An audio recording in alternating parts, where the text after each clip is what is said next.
అభివృద్ధి అంటే ఏంటి అని అర్థమైంది. ఇప్పుడు రోడ్లు వేసాం. నిన్న అందరూ రోడ్లో వచ్చారు. లాస్ట్ ఇయర్ గుంతల్లో ఉన్నారు. కనపడలేదు డిఫరెన్స్. డెవలప్మెంట్ కాదా అది? పోలవరం శ్మశానం అన్నారు. ఇప్పుడు పోలవరం ట్రాక్ చేశాం, పనులు పెట్టాం, భూమి విలువ పెరగల. రేపు రాబోయే రోడ్లన్నీ వేస్తే ఆటోమేటిక్గా ఆస్తి విలువ పెరుగుతుంది. హైదరాబాద్ ఎట్ట పెరిగింది? సేమ్ థింగ్ కదా. 1 లక్ష రూపాయల ఆస్తి హైటెక్ సిటీ దగ్గర నా కళ్ళ ముందరనే కొన్ని రోజులు పోతానే అది 1 కోటి అయింది. 1 కోటి 40 కోట్లు అయింది. 40 కోట్లు 100 కోట్లు అయిపోయింది ఎకరా. That is wealth creation. ఎందుకు పెంచారంటే అది వితండవాదం. అందుకే నేనేమంటున్నానంటే ఇప్పుడు వే ఫార్వర్డ్ నేను తయారు చేశాను.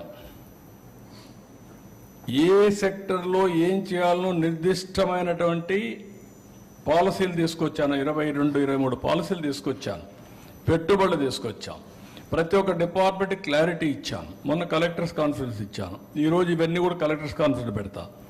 ఏ జిల్లా ఎట్ట గ్రో అయ్యారు చెప్తాను. చెప్పిన తర్వాత వాళ్ళు ప్రిపేర్ అయ్యామంటాను. రైట్ మ్యాన్ రైట్ ప్లేస్లో పెడతాం. వాళ్ళకి ఎడ్యుకేట్ చేస్తా. ఎడ్యుకేట్ చేసి నేను అనుకున్న లక్ష్యాలను నెరవేరడం కోసం ప్రతి ఒక్కరిని డ్రైవ్ చేస్తాం. మినిస్టర్స్, సెక్రటరీస్, కలెక్టర్స్, అడ్మినిస్ట్రేషన్ మొత్తం. అప్పుడు సాధ్యం అవుతుంది. నేను ఒక్కడే చేస్తే కాదు, ప్రజలు కూడా చేస్తాం. ప్రజలకు ఏం చెప్పారు? నన్ను నమ్మారు. ఏమని నమ్మారు? అభివృద్ధి చేస్తారు, సంపద వస్తుంది, ఆదాయం పెరుగుతుంది, మా పిల్లల భవిష్యత్తు బాగుంటుంది, మాకు ఉద్యోగాలు వస్తాయి, రెండోది మాకు వెల్ఫేర్ జరుగుతుంది. ఇప్పుడు నేను ఇది 58 లక్షల రూపాయలు ఆదాయం వచ్చిందనుకో, ఖర్చు పెడతారు కదా. పెడితే ప్రభుత్వానికి ఆదాయం వస్తుంది కదా. మళ్ళీ ఆ డబ్బులు ఎవరికి ఖర్చు పెడతాం? పేదవాళ్ళకి ఖర్చు పెడతాం. It is a cycle. సంపద సృష్టించకుండా ఖర్చు పెడతా ఉంటే ఎక్కడి నుంచి వస్తుంది నీకు?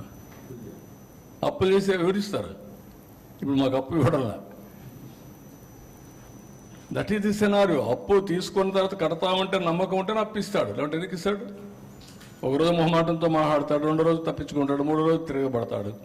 నువ్వు నా డబ్బులు కట్టవా, కథలు మాట్లాడుతున్నావని. మొన్న కూడా మాది కొన్ని బ్యాంక్ అకౌంట్స్ అన్ని ఇది వస్తే గిగెదురు ఆడాం. తెలంగాణలో ఇవన్నీ వస్తే దాన్ని కరెక్ట్ చేసుకున్నాం మేము. This are all the problems.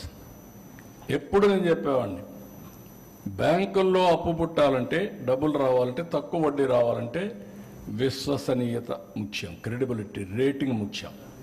అది స్టేట్ గవర్నమెంట్కి కావచ్చు, కంపెనీకి కావచ్చు, వ్యక్తికి కావచ్చు. దానివల్ల నీకు ఇవన్నీ వస్తాయి. So this is where everybody 13 లక్షలకు ఆగిపో